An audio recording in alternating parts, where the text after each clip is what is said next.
श्रील प्रभुपाद की जय, गुरु गौरांग की जय। तो आज एक महान आचार्य का तिरुभाव दिवस है। इनका नाम है श्री गौरीदास पंडित। आज हम इनके विषय में श्रवण करेंगे। श्री गौरीदास पंडित के पिता का नाम श्री कंसारी मिश्र और माता का श्रीमती कमला देवी था। वे 6 भाई थे: दामोदर, जगन्नाथ, सूर्यदास,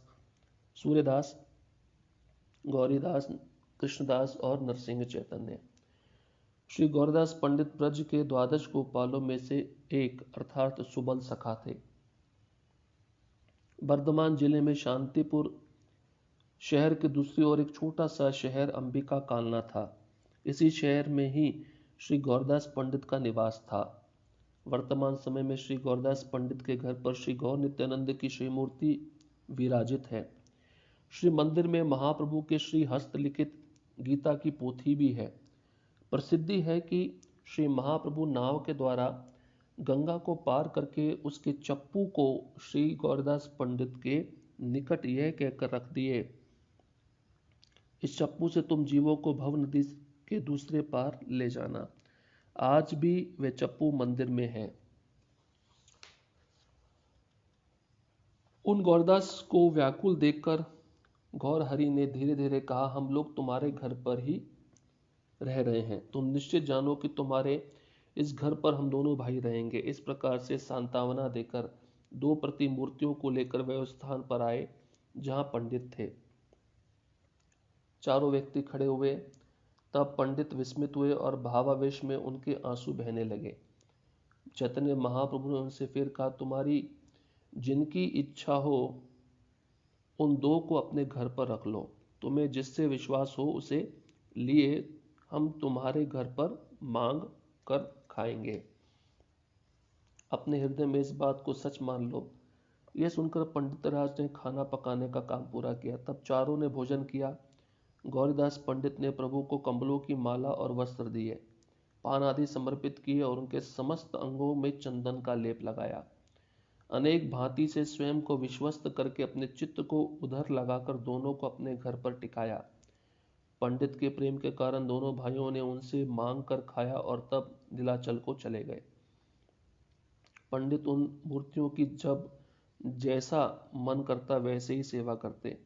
दीनहीन कृष्णदास कहते हैं, प्रभु गौरीदास ऐसे भक्त हैं जिनके चरणों की मैं आशा करता हूँ। तो देखिए, एक तो जिस नदी को पार करके चैतन्य महाप्रभु आए थे नाव के द्वारा, चप्पू का सहारा लेके, जिस चप्पू से नाव चलाई जाती है, वह चप्पू आज भी उस मंदिर में है जहाँ पे गौरदास पंडित रहते थे। अंबिका कालना नाम का गांव है।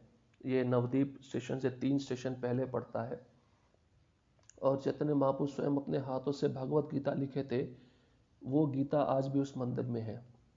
और जब ये दोनों चैतन्य महाप्रभु नित्यानंद प्रभु आए गौरदास पंडित के घर पर, तो इन्होंने अपने हाथों से एक नीम का विग्रह बनाया था, नीम के लकड़ी से, और वह प्रदान किए गौरदास पंडित को। और उन्होंने कहा कि इन चारों में से कोई 2 इधर रहेंगे और 2 जाएंगे। तो ऐसा लीला भी सुना है कि गौरदास पंडित जो मूल चैतन्य महाप्रभु आए थे, नित्यानंद प्रभु आए थे, उनमें और विग्रह में कोई अंतर नहीं है।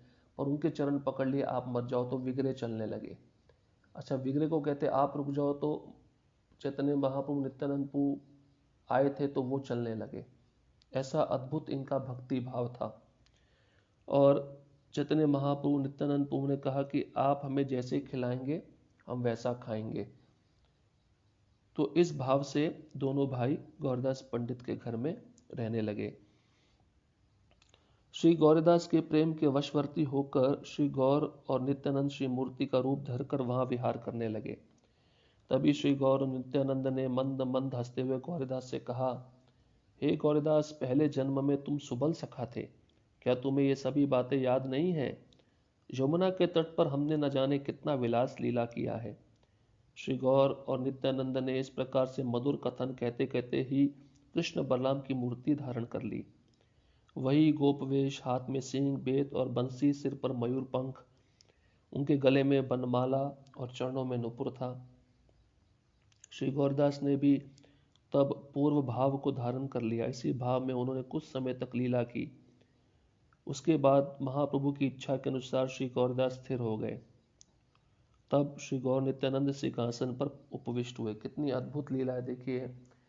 चैतन्य महाप्रभु उनसे बात कर रहे हैं विग्रह के रूप में और कहे कि आप जानते हो, आप पहले के जन्म में सुबल सखा थे और हमारे साथ क्या क्या लीला करते थे। तो इतना कहते ही जो विग्रह थे, मूर्ति थे गौर नित्यानंद, वे कृष्ण बलराम के रूप में परिवर्तित हो गए। और ये गौरदास पंडित थे, इनका भी रूप सुबल सखा के समान हो गया और ये कृष्ण लीला में प्रवेश करके वैसे ही भावों को प्रकट करने लगे। कुछ समय तक ये लीला चली, उसके बाद में वे अपने गौर नित्यानंद और सुबल और गौरदास पंडित के रूप में आ गए। प्रत्येक दिन ही अनेक भांति के खाद्य पदार्थ बनाकर श्री गौरदास श्री गौर नित्यानंद को भोग लगाते थे। वह हमेशा ही सेवा में ही डूबे रहते थे। वे अपने शरीर की थकावट आदि भी अनुभव नहीं करते थे। क्रमशः पंडित वृद्ध होने लगे, फिर भी उसी तरह से स्वयं पकाकर भोग देना उन्होंने नहीं छोड़ा। उनके लिए खाना बनाने के परिश्रम को जानकर बाहरी बार गुस्सा दिखाते हुए श्री गौर नित्यानंद एक दिन बिना खाए ही रहे। तब पंडित ने प्रणय कोप के साथ कहा, बिना खाना खाए यदि मन में सुख पाते तो मेरे से खाना क्यों बनवाते हो। इतना कहकर गौरदास ने मौन धारण कर लिया। तब हंसकर प्रभु ने धीरे धीरे पंडित से कहा, तुम्हारा खाना पकाना संक्षिप्त रूप में तो संपन्न होता नहीं है। तुम तो अन्न आदि के साथ नाना भांति के व्यंजन बनाते हो। तुम हमारे मना करने पर भी नहीं सुनते हो और हम तुम्हें परिश्रम करते हुए नहीं देख पाते। जो कुछ भी आसानी से हो जाता है वही सबसे ऊपर है। देखिए एक और अद्भुत लीला। उनका भाव इतना था गौरदास पंडित का कि बड़े प्रेम से और ज़्यादा मात्रा में ज़्यादा व्यंजन बना के खिलाते थे। जबकि वृद्ध हो चुके थे, इनके शरीर को बहुत कष्ट होता था, पर उत्साह इनके अंदर बहुत था सेवा करने का। तो ये देखकर जो विग्रह के रूप में चैतन्य महाप्रभु नित्यानंद प्रभु थे, उनको देखा नहीं जाता था। तो एक दिन उन दोनों ने खाना प्रसाद नहीं ग्रहण किया गुस्से में आकर, क्योंकि वह बोलते रहते थे आप इतने वृद्ध हो गए हो, हमारे लिए इतना सेवा मत करो, परंतु ये मानते नहीं थे। तो इन्होंने भी गुस्से में आकर कहा, अब तुमको सुख मिल गया, तुम बिना खाए रह रहे हो। तब चैतन्य महाप्रभु भी हंसकर बोल दिए, तुम तो हमारी बात मानने वाले नहीं हो, तुम्हें जो इच्छा करता है तुम वही करते हो। इसके बाद में श्री गौर नित्यानंद की इस बात को सुनकर श्री गौरीदास ने कहा, अच्छा आज तो खाना खा लो, मैं नाना प्रकार के व्यंजन बनाकर आगे से नहीं खिलाऊंगा। मैं केवल साग ही पकाऊंगा और वही तुम्हें परोसूंगा। पंडित की बात सुनकर दोनों भाई हंसते हंसते खाना खाने लगे। किसी एक समय पंडित की इच्छा हुई कि वह गौर नित्यानंद को आभूषण धारण करवाएंगे। उनकी इस इच्छा को जानकर श्री गौर नित्यानंद विविध अलंकारों को पहनकर सिंहासन पर विराजित रहे। गौरदास पंडित मंदिर में प्रवेश करते विस्मित हो गए। अरे इतने अलंकार कहाँ से आ गए। श्री गौरदास आनंद से विवल हो गए। श्री गौर नित्यानंद इस तरह से ना जाने कितनी लीला करते हुए श्री गौरदास के घर पर प्रतिष्ठित रहे। श्री गौरदास के प्रिय शिष्य थे श्री हृदय चैतन्य। एक बार श्री गौर सुंदर की जन्मतिथि के उपलक्ष्य पर श्री गौरदास किसी शिष्य के घर पर गए। श्री गौरदास जाने के समय श्री हृदय चैतन्य पर श्री गौर नित्यानंद की सेवा का दायित्व सौंप कर गए। हृदय चैतन्य अत्यधिक प्रेम के साथ उन दोनों की सेवा करने लगे।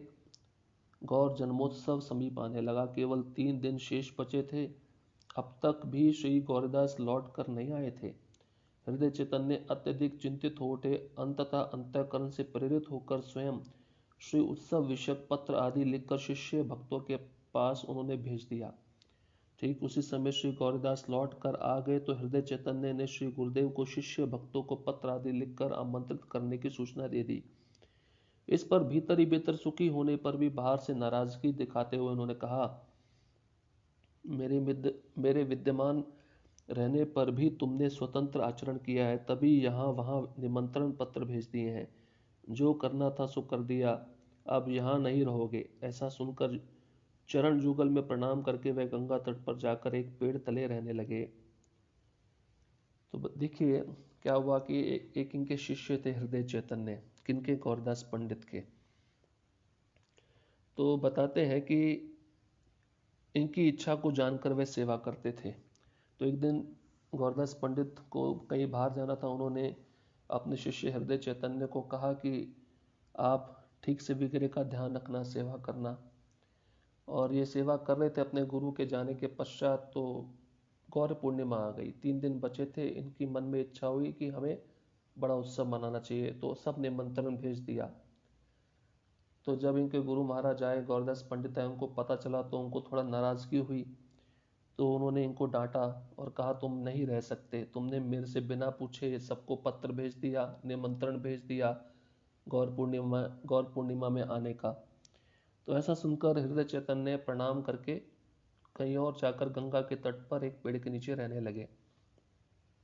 इसी समय एक धनी व्यक्ति नाव में बहुत सारा धन लेकर हृदय चैतन्य के निकट आए। हृदय चैतन्य ने वह धन गुरु गौरीदास के पास भिजवा दिया। उस धन से श्री गौरीदास ने हृदय चैतन्य को गंगा तट पर उत्सव आयोजित करने के लिए कहा।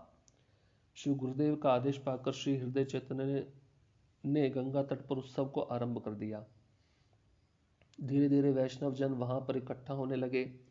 हृदय चैतन्य भक्त महंतों को साथ लेकर उद्दीप्त होकर नृत्य करने लगे। देखिए, अभी एक लीला हुई कि एक धनवान व्यक्ति आया, उनको सब धन दिया। ये धन उन्होंने अपने गुरु महाराज के पास भिजवा दिया। तो उन्होंने आदेश दिया आप इस धन से गौर पूर्णिमा का उत्सव मनाओ। तो उन्होंने बड़ा उत्सव आयोजन किया उनके शिष्य ने। तो बताते हैं उस उत्सव में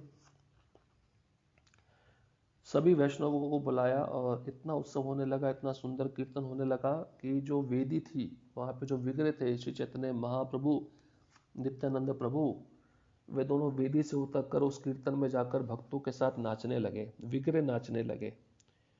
तो जब उनके गुरु महाराज आए, देखे वेदी पर विग्रह नहीं है, निश्चित ही इतना कीर्तन हो रहा है, तो ये दोनों भाग गए हैं कीर्तन में सम्मिलित होने के लिए।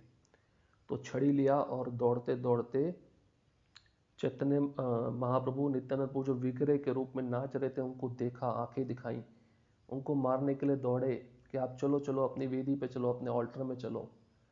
तो इतने में दोनों भाई चैतन्य महाप्रभु, नित्यानंद प्रभु जब देखे कि गौरदास पंडित आ रहे हैं हमको मारने के लिए छड़ी लेकर, तुरंत दौड़कर उनके शिष्य हृदय चैतन्य के अंदर चले गए। तभी उनके शिष्य का नाम हुआ हृदय चैतन्य, जिनके हृदय में चैतन्य महाप्रभु, नित्यानंद प्रभु समा गए। तो ये लीला देखिए कितनी अद्भुत है। और बताते हैं कि इसी लीला के कारण उनके शिष्य बहुत प्रसिद्ध हो गए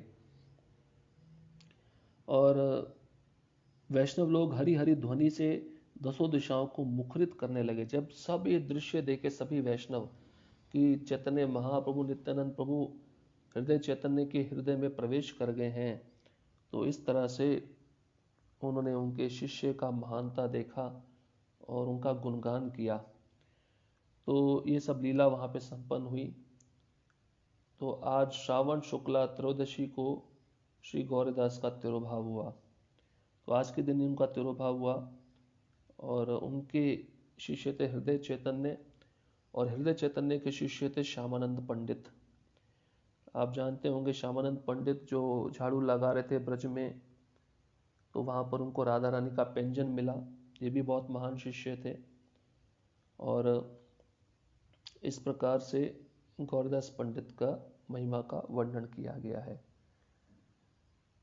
हरे कृष्णा कृष्ण कृष्णा हरे हरे, हरे राम राम राम हरे हरे। शिल प्रभुपाद की जय, गुरु गौरांग की जय।